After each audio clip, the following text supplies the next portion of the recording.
വളരെ സിമ്പിളായിട്ട് വീട്ടിലെപ്പോഴും കാണുന്ന ചേരുവകൾ കൊണ്ട് ചെയ്യാൻ പറ്റിയ ഒരു കിഡിലൻ സ്വീറ്റ് റെസിപ്പിയാണ് കേട്ടോ ഇന്ന് നമ്മൾ അപ്ലോഡ് ചെയ്യാൻ പോകുന്നത്.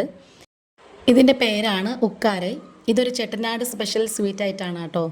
വീഡിയോ സ്കിപ്പ് ചെയ്യാതെ ഫുള്ള് കാണണം. ഇഷ്ടപ്പെട്ട സപ്പോർട്ട് ചെയ്യണേ. താമസിക്കുന്നില്ല, നമുക്ക് നേരെ വീഡിയോയിലേക്ക് തന്നെ പോവാം.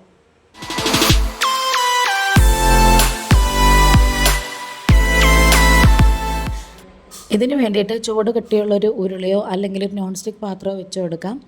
ഇതിലേക്ക് നമുക്ക് മെഷറിംഗ് കപ്പ് 240 ml ഒരു കപ്പ് ചെറുപയർ പരിപ്പുണ്ടല്ലോ, അതാണ് ചേർത്ത് കൊടുക്കുന്നത്. ഇത് വറുത്തതല്ല. അപ്പോൾ ഇനി നമുക്ക് നന്നായിട്ടതൊന്ന് വറുത്തെടുക്കണേ. ചെറിയ തീയിലിട്ടിട്ട് നന്നായിട്ട് ഇങ്ങനെ ഒന്ന് കളറൊന്ന് ഗോൾഡൻ ബ്രൗൺ നിറം ആകുന്നത് വരെ നന്നായിട്ട് ഇങ്ങനെ ഒന്ന് മൂപ്പിച്ച് വറുത്തെടുക്കണം.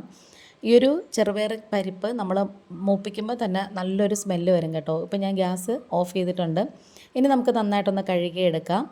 അത് കഴുകുന്ന സമയം കൊണ്ട് നമുക്ക് ആ ഒരു കടായിലേക്ക് ഏകദേശം 1.5-1.25 കപ്പോളം വെള്ളം ഒഴിച്ചു കൊടുക്കാം. ആ വെള്ളം നന്നായിട്ട് തിളച്ച് വരുമ്പോഴത്തേക്കും നമ്മൾ കഴുകി വൃത്തിയാക്കി വെച്ചിട്ടുള്ള ആ ചെറുപയർ പരിപ്പില്ലേ, അത് ഇതിലേക്ക് അങ്ങ് ചേർത്ത് കൊടുക്കാമേ.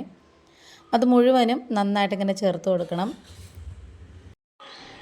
ഇനി ഒന്ന് നന്നായിട്ട് മിക്സ് ചെയ്തിട്ടൊരു തിള വരുമ്പോഴത്തേക്കും ഇടയ്ക്കിടയ്ക്ക് നമ്മളൊന്ന് ഇളക്കി കൊടുക്കണേ. പിന്നെ നമുക്ക് അടച്ച് വെച്ചിട്ട് വേവിച്ചെടുക്കാം. ഇത് വേഗം ഏകദേശം ഒരു 10-15 മിനിറ്റ് സമയം എടുക്കുമേ.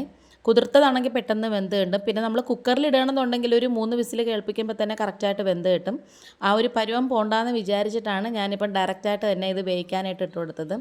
നമ്മളിത് കൈകൊണ്ട് എടുക്കുമ്പം നല്ല വെണ്ണ പോലെ, നല്ല മഷി പോലെ ആകണം. അതാണ് ഇതിൻ്റെ പരുവം എന്ന് പറയുന്നത്. ഞാൻ വേറൊരു പാൻ വെച്ച് എടുത്തിട്ട് അതിലേക്ക് കുറച്ച് നെയ്യ് ഒഴിച്ചു കൊടുത്തു. ഏകദേശം ഒരു 1.25 ടീസ്പൂണോളം നെയ്യ് ഒഴിച്ചു കൊടുത്തതിന് ശേഷം 1/4 കപ്പ് റവ ചേർത്ത് കൊടുക്കാം. റവ വറുത്തതോ വറുക്കാത്തതോ ഏതായാലും കുഴപ്പമില്ല. നമ്മൾ ഉപ്പുമാവൊക്കെ ഉണ്ടാക്കുന്ന റവ ഉണ്ടല്ലോ, അതാണേ. ഒട്ടും തന്നെ കളർ മാറാതെ വേണം നമ്മളിത് വറുത്തെടുക്കാനായിട്ട്. ഈ നെയ്യിൽ മൂപ്പിക്കുമ്പം ആ ഒരു മണവും കൂടി കിട്ടണം, അതിന് വേണ്ടിയിട്ടാണേ. ഇനി നമ്മൾ നേരത്തെ വേവിച്ച് വെച്ചിട്ടുണ്ടായിരുന്ന ആ ഒരു പരിപ്പിലേക്ക് ഈ റവ ഫുള്ള് തട്ടിക്കൊടുക്കണേ. കുക്കറിൽ വേവിക്കുകയാണെന്നുണ്ടെങ്കിൽ അതിൽ വേവിച്ചിട്ട് ഇതേപോലെ ഈ നോൺ സ്റ്റിക്ക് പാത്രത്തിൽ ചേർത്താൽ മതിയാണ്. അതുപോലെ തന്നെ ഇനി ഒരു 1/4 കപ്പോളം തേങ്ങ ഉണ്ടല്ലോ, ഉണക്ക തേങ്ങ എടുക്കരുത്, ചെറിയ നനവുള്ള തേങ്ങ വേണം എടുക്കാൻ. ഇനി ഇതെല്ലാം കൂടി ചേർത്ത് നന്നായിട്ടിങ്ങനെ മിക്സ് ചെയ്ത് കിണ്ടി യോജിപ്പിച്ചെടുക്കണേ. നല്ല അടിപൊളി ടേസ്റ്റാണ് കേട്ടോ ഈ ഒരു ഹൽവയ്ക്കെന്ന് പറയുന്നത്. ഈ നമ്മൾ വായിലിടുമ്പോൾ തന്നെ നന്നായിട്ടിങ്ങനെ അലിഞ്ഞു പോകും, അത്രയ്ക്കും ടേസ്റ്റാണേ. ഇനി ശർക്കര ഉരുക്കിയത് വേണമെങ്കിൽ ചേർക്കാം. ഞാനിപ്പോൾ ഇവിടെ പൊടി ശർക്കരയാണ് എടുത്തേക്കുന്നത്. അത് 1.5 കപ്പോളം എടുത്തിട്ടുണ്ട്. നിങ്ങൾ കട്ട ശർക്കരയാണ് എടുക്കുകയെന്നുണ്ടെങ്കിൽ അത് ഉരുക്കിയതിന് ശേഷം നന്നായിട്ട് അരിച്ച് അഴുക്കൊക്കെ കളഞ്ഞിട്ട് എടുക്കണേ. അതും 1.5 കപ്പോളം എടുക്കണം. ഇനി ഇതെല്ലാം കൂടി മിക്സ് ചെയ്ത് നന്നായിട്ടിങ്ങനെ യോജിപ്പിച്ചെടുക്കണം. ഇപ്പം നല്ല കട്ടിയായിട്ട് തോന്നുന്നെങ്കിലും ഈ ശർക്കര ഉരുക്കി വരുമ്പോഴത്തേക്കും കുറച്ചൊന്ന് ലൂസായിട്ട് കിട്ടേ.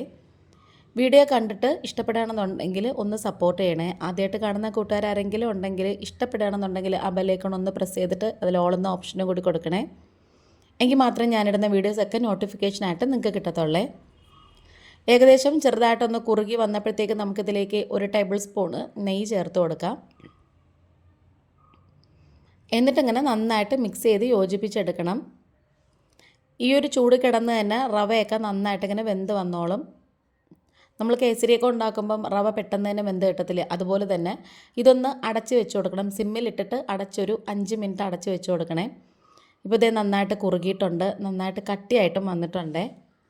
എന്തെങ്കിലും ഒരു ഫംഗ്ഷനൊക്കെ വീട്ടിൽ നടക്കുകയാണെന്നുണ്ടെങ്കിൽ നമുക്കത് ഗസ്റ്റുകൾക്കൊക്കെ കുറച്ച് കൊടുക്കാൻ നല്ലതാണ്. ഇനി ഞാനിവിടെ ചേർത്ത് കൊടുത്തത് ഏകദേശം ഒരു ടീസ്പൂണോളം സൺഫ്ലവർ ഓയിലാണ്. അതുപോലെ തന്നെ വീണ്ടും 1 ടേബിൾ സ്പൂണ് നെയ്യ് ഒഴിച്ചു കൊടുത്തിട്ടുണ്ട്. ഇനി നമുക്കിതിലേക്ക് ഏലക്കാപ്പൊടിയാണ് ചേർത്ത് കൊടുക്കുന്നത്. 1 ടീസ്പൂൺ ഏലക്കാപ്പൊടിയും 1 നുള്ള് ഉപ്പും കൂടി ചേർത്ത് കൊടുത്തിട്ടുണ്ട്, ടേസ്റ്റ് ബാലൻസ് ചെയ്യാൻ വേണ്ടിയിട്ടാണ്. നിങ്ങൾക്ക് വേണമെങ്കിൽ ഫുള്ള് നെയ്യ് ചേർത്ത് കൊടുക്കാം. പക്ഷേ നമുക്കൊരു ചെടിപ്പ് വരാതിരിക്കാൻ വേണ്ടിയിട്ടാണ് ഞാൻ എപ്പോഴും ഇതേപോലത്തെ സ്വീറ്റൊക്കെ ഉണ്ടാക്കുമ്പം ഹൽവയും അതുപോലെ തന്നെ 1 ടീസ്പൂൺ എങ്കിലും സൺഫ്ലവർ ഓയിലും കൂടി ചേർത്ത് കൊടുക്കാറുണ്ട്. ഇനി ഇതെല്ലാം കൂടി നന്നായിട്ട് മിക്സ് ചെയ്ത് യോജിപ്പിച്ചെടുക്കണം. നല്ല വെണ്ണ പോലെ ആയിട്ടുണ്ട് കേട്ടോ. ലാസ്റ്റ് നമുക്ക് വീണ്ടും ഒരു ടീസ്പൂണോളം നെയ്യും കൂടി ചേർത്ത് കൊടുക്കാം. ഇതിൻ്റെ ഒരു ടേസ്റ്റ് എന്ന് പറയുന്നത് തന്നെ നമ്മൾ ഈ ചേർക്കുന്ന നെയ്യും അതുപോലെ തന്നെ ആ ചെറുപയർ പരിപ്പിൻ്റെ ഒരു ഫ്ലേവർ ഉണ്ടല്ലോ, അതും കൂടിയാണ് നന്നായിട്ട് നമുക്ക് കിട്ടുന്നത്.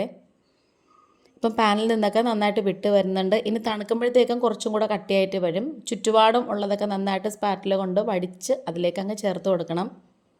ഇപ്പോൾ ഇത് കാണുമ്പോൾ തന്നെ നിങ്ങൾക്ക് മനസ്സിലാവും നന്നായിട്ട് വെന്തും വന്നിട്ടുണ്ട്. എല്ലാം നല്ല പാകത്തിനായിട്ടുണ്ടോ എന്ന് നമുക്കൊന്ന് ടേസ്റ്റ് ചെയ്ത് നോക്കാമേ. ഞാനിപ്പം ഇതിനകത്ത് നിന്ന് കുറച്ചെടുത്തിട്ട് ഒന്ന് ഊതി ആറ്റിയതിന് ശേഷം എടുത്ത് കഴിച്ച് നോക്കുവാണ്. നല്ല അടിപൊളി ടേസ്റ്റാണ് കേട്ടോ. നല്ല ടേസ്റ്റ് എന്ന് വെച്ചാൽ അടിപൊളി ടേസ്റ്റാണ്. ആ തേങ്ങയുടെയൊക്കെ ഒരു ഫ്ലേവർ നന്നായിട്ട് അറിയാൻ പറ്റുന്നുണ്ട്. ഇനി അതങ്ങ് മാറ്റി വെച്ചതിന് ശേഷം നമ്മൾ നേരത്തെ റവ വറുത്ത ആ ഒരു പാൻ ഉണ്ടല്ലോ, അതിലേക്ക് 1 ടേബിൾ സ്പൂൺ നെയ്യ് ഒഴിച്ച് കൊടുത്തിട്ട് ഇതിലേക്ക് കുറച്ച് കശുവണ്ടി പരിപ്പ് ചേർത്ത് കൊടുക്കാം. നട്ട്സ് ചേർക്കുന്നത് അവരവരുടെ ഇഷ്ടത്തിന് ചേർത്ത് കൊടുക്കാം. ഇത്രയും തന്നെ ചേർക്കണമെന്നില്ല, ഒരു 4-5 ചേർത്താലും മതി. ഇതിനേക്കാളും കൂടുതൽ വേണമെങ്കിലും ചേർക്കാം. ഇതിനകത്ത് ഇടന്ന് നന്നായിട്ട് ഇങ്ങനെ മൂത്ത് മൊരിഞ്ഞ് വരുമ്പോഴത്തേക്ക് നമുക്ക് ആ നെയ്യോട് കൂടി തന്നെ ആ ഒരു ഹൽവയിലേക്ക് ഇതങ്ങ് ചേർത്ത് കൊടുക്കാമേ.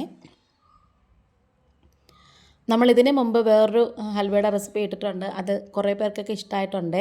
അപ്പോൾ ഈ ഒരു റെസിപ്പി നിങ്ങൾക്ക് ഇഷ്ടപ്പെടുകയാണെന്നുണ്ടെങ്കിൽ ചാനലൊന്ന് സബ്സ്ക്രൈബ് ചെയ്ത് സപ്പോർട്ട് ചെയ്യണം.